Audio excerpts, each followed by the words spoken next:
very own JD Conti, giving us some more context and details and kind of taking us back in time to that moment. Yeah. So it's been 5 years. It's kind of crazy to think about that. Yeah. I wasn't here, but I remember seeing the headlines of everything that was going on and just the power grid just completely shut down, water in entire cities just not working like here in the city of Tyler, and just really just unbelievable what things that happened. But there's a lot of things that have happened since then. Like laws have been passed, infrastructure has been improved. So we really just went back and we thought, who can we talk to about, the things that have been improved. So we talked to Kate Dietz. She is the Public Utilities Director for the city of Tyler. Excuse me. And we talked about, what happened. And over there, their water treatment facility essentially froze. The power was off, and then they couldn't get the generator to turn back on.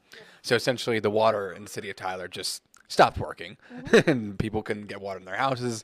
And if your water was coming out, there was still a boil water notice. There were leaks all over town because the pipes were bursting.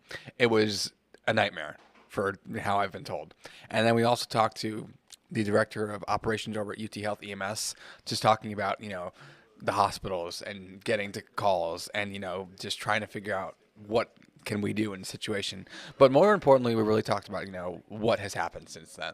What's happened to the power grid, what's happened to our infrastructure, what's happened with how you guys respond in these kinds of situations. And a lot has happened. So let's go ahead and hear from them. In 2021 was the fact that travel and getting staff to the plants was going to be as difficult as it was. And so this time what we made sure that we did was we had staggered shifts, we changed up things, we had coverage where people stayed at the plants and at the service center that whole time period, that weekend and the 2 days after, to ensure that everybody was able to rest when they needed to. So we didn't have operators operating 24/7, a single operator doing that. So, but it's just get as many heaters as you can. I think the other thing that really helped us is in the last couple of years, we've been able to take a lot of, or do more projects in relation to our aging infrastructure, our water lines. We've had quite a few projects where we've had water line replacements, and that has been great because we were able to get some bond funding for those types of projects. That's stuff that, with all of the projects that we do every year related to treatment, water treatment, wastewater treatment, sometimes those water line replacements get left out because we don't have the funding for it. So I think that really helped. We also were able to get all of our, significant leaks, or I guess all leaks that were not insignificant. Those were all fixed prior to this freeze. Going into 2021 freeze, we still had some leaks that were outstanding, which does not help when you're frozen solid. Yeah. So walk me into, at some point during the storm, you guys must have had oh no. Yes. Yeah, right. And what really ended up happening was the plants were performing all right. And then we realized the power went out. The power went out at Lake Palestine. And this is in 2021, not this time, but at the Lake Palestine raw water pump station. And we went out there to flip the generator on, and the generator didn't work. And so even though it had been tested, Murphy's Law, unfortunately, there are some things, mechanical things fail, no matter how much preparation you can put in. And so we took a lot of time trying to figure that out. But in that time period where Lake Palestine, our raw water, we couldn't deliver it to the plant to treat it, we were leaking in this. It had gotten so cold, and our lines aren't buried as deep as, say, like in Connecticut or somewhere up north.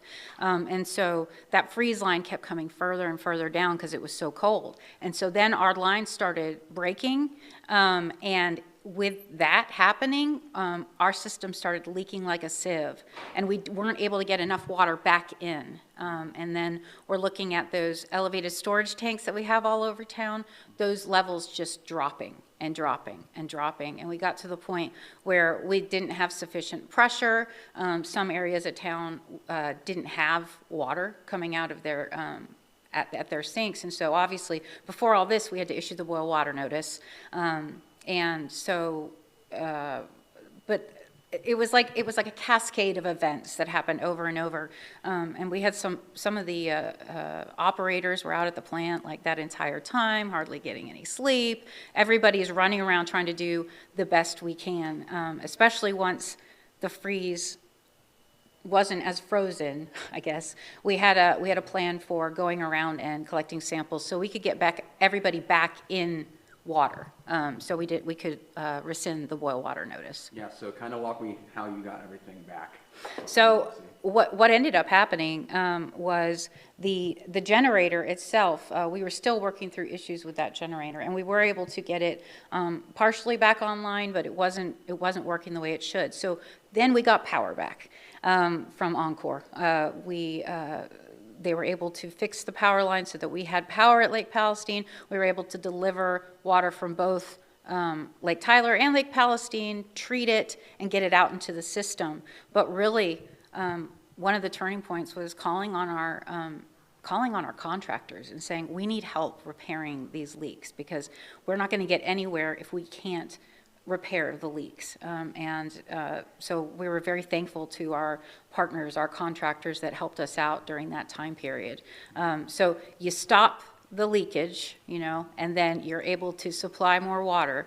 But those leaks we were working on those for a couple of weeks. We had over 110, I think, leaks in the system, as compared to like this time where we had, I think, a total of 6. So very big difference in the amount of water loss created from the freeze. Yeah, so talking about, improving that infrastructure over time. Yes. I mean, that's the key, is that we have to take care of our water system, of the water lines that deliver the water from the treatment plant to everybody's homes and businesses, because those need to be replaced. A lot of them are past their useful life. We have never seen a winter storm that was like what was being projected for us to have. We heard it was going to be a week-long storm, so we had to kind of prepare for it, and that's what we did. We have a winter action plan that normally gets us through a couple of days, which is normally what we see in bad weather. But when we had a week-long event, we knew we were going to have to add to that. No, that's good. I'm just turning this down a bit bright. Like have a conversation. Yeah. So, I mean, at some point you had to have the moment of like, oh no, this is bad. Yes, that was probably about day 2, and it was still coming down, and we knew that we were going to have to continue to respond.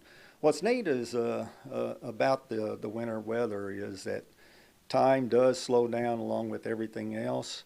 So when I say that, it seems like it lasts forever, so we had to prepare for that. We had crews working pretty much around the clock. We set up an incident command, and we worked with all of our first responders groups, organizations who have their incident commands as well, so we stayed in contact. We do cover 7 counties for over 480,000 square miles, and so we have to be prepared to be able to respond to all of the calls. Tell me, what were some of the issues y'all are facing? I mean, obviously getting places, Getting around. We did have crews that were wanting to come to work, that were ready to come to work, that had already made their personal plans to protect their families. But everybody doesn't drive a vehicle that's capable of getting around in this kind of weather. So we would go and get them and bring them in, and they were ready to stay for their rotation, and then we would get them back home after their rotation ended. So we had a lot of groups that was stepping up to help us with that. All of public response entities, tow trucks were helping us to pull vehicles out. First responders throughout the whole our service area was there to help us as well. But our ambulances and our crews pretty much were able to get through all of this. Mm-hmm. What are some of the adjustments y'all have made? I was talking with John a couple weeks ago, and the new vehicles, and what are the different procedures y'all are having to do? Yeah, well, our first operations supervisor vehicle was not necessarily an all-wheel drive vehicle. So since then, we purchased all-wheel drive vehicles for them to get around, and it's been much better, and they're able to help to support these crews as well. What adjustments, when there's winter weather coming in, what are some of the things that you guys do, especially if there's something of this magnitude again coming, God forbid?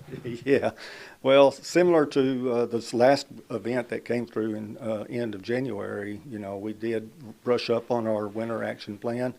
And then we notified all of our first responders what our plan was going to be, so they knew how to reach out to us. And we corresponded with them to find out what their plan was and everything, so we could organize with that. Awesome. You want to show me that little winter pin? Yes, we did develop a coin that commemorates for everybody that helped us through that. Of what we are capable of doing. And this even went out to the community, reaching out to, knowing that we're working around the clock. They reached out to help to feed us and donated food and tow trucks. They were there to help us, all of our first responder groups.